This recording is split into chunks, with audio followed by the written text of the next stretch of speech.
दोस्तों मैं बस यूं ही सुशांत के बारे में कुछ पुराने आर्टिकल्स पढ़ रहा था।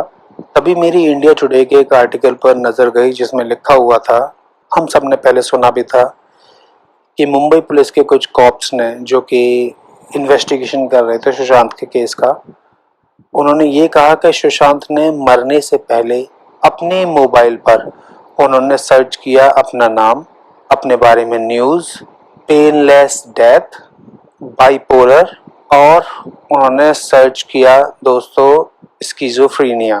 अब आप यहाँ पे बहुत सारी बातें ध्यान देने वाली हैं, एक करके ध्यान से सुनिएगा। कोई भी इंसान, जितने भी जो साइकेट्रिस्ट है या साइकोलॉजिस्ट है या साइकोलॉजी के स्टूडेंट है, वो मेरी इस वीडियो को देख रहे हैं तो वो समझेंगे कि सुइसाइडल अटेम्प्ट या सुइसाइड एक मोमेंट्री इम्पल्स है।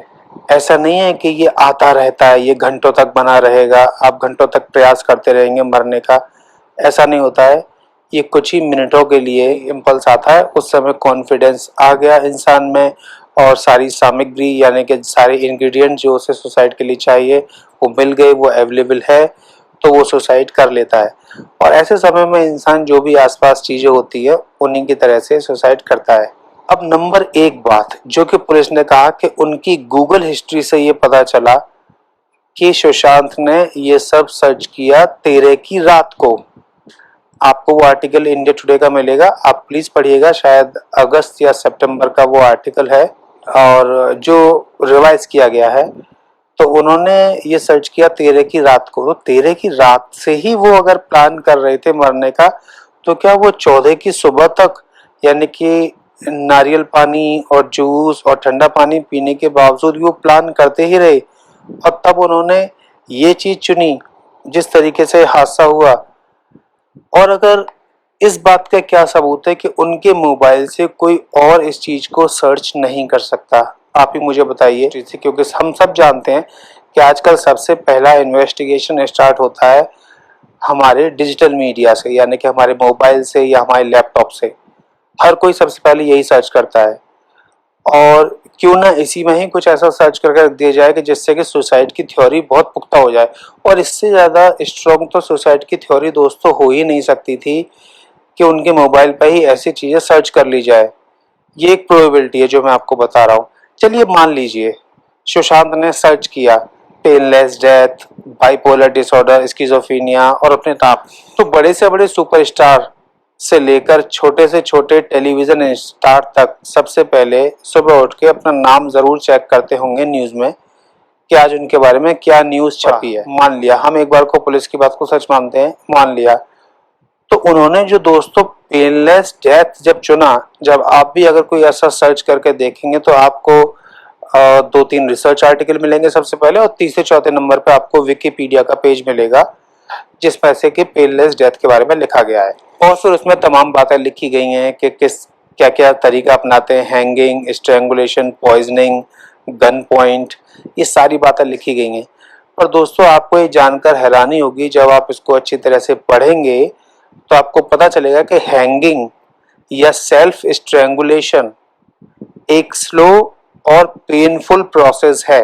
मैं फिर से रिपीट करता हूँ, एक स्लो और पेनफुल प्रोसेस है, यानी कि इसमें ये बहुत ही धीमा और दर्दनाक प्रोसेस है। और अगर सुशांत ने ये पढ़ लिया था तो फिर वो क्यों ये तरीका अपनाएंगे हैंगिंग का? बिल्कुल भी नहीं अपनाएंगे, क्योंकि वो तो पेनलेस डेथ सर्च कर रहे थे ना।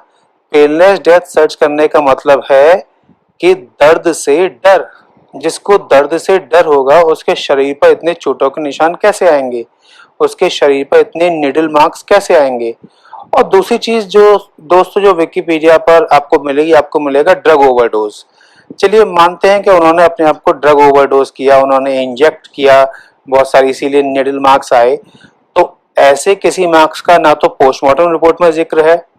अब या तो पोस्टमार्टम रिपोर्ट बिल्कुल झूठी है, क्योंकि पोस्टमार्टम रिपोर्ट में ना तो ऐसे किसी निडल मार्क का जिक्र है, और सबसे बड़ी बात दोस्तों, दो हॉस्पिटल्स की विसरल रिपोर्ट, यानी कि कूपर हॉस्पिटल से जो विसरा कलेक्ट किया गया था कलीना फॉरेंसिक लैब में, मुंबई फॉरेंसिक लैब में, उसकी विसरल रिपोर्ट क्लियर है यानी कि कोई भी ड्रग के किसी भी टॉक्सिन्स के निशान नहीं है और एम्स की रिपोर्ट भी क्लियर है। तो यहाँ पे ड्रग ओवरडोज की बात तो अपने आप खारिज हो जाती है। अब चाहे सुशांत ने ली हो या नहीं ली हो, सुशांत को किसी ने दी हो या नहीं दी हो, ये तो इन्होंने अपने आप ही रिपोर्ट खुद से खारिज कर दी।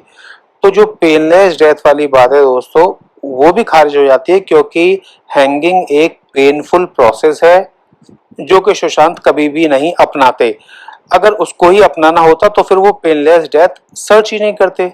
इतनी सिंपल सी बात है। तो गूगल हिस्ट्री में ये चीज़ों का होना ये नहीं बताता कि ये सुशांत ने ही देखा, क्योंकि ये तो कोई भी सर्च कर सकता है। यानी कि 13 की रात की अगर ये सर्चिंग है, जिस तरीके से पुलिस ने बताया, इसका मतलब 13 की रात को ही उनके साथ जो भी हादसा था वो हो चुका था। उसके बाद उनके मोबाइल से ये चीज़ें सर्च की गई।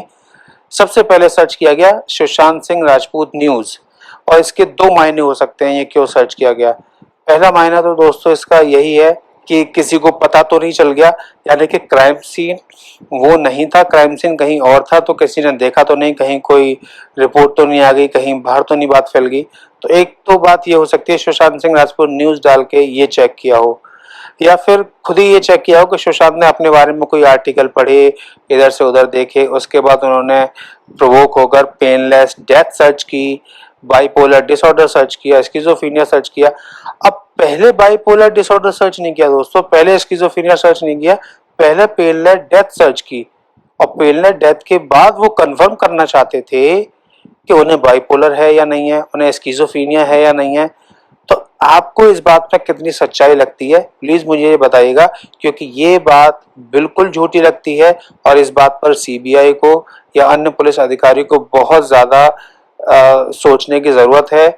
इसको एक क्रिटिकल एंगल से देखने की जरूरत है कि इस चीज का होना किसी बात का सबूत नहीं है, बल्कि किसी षड्यंत्र का सबूत भी हो सकता है।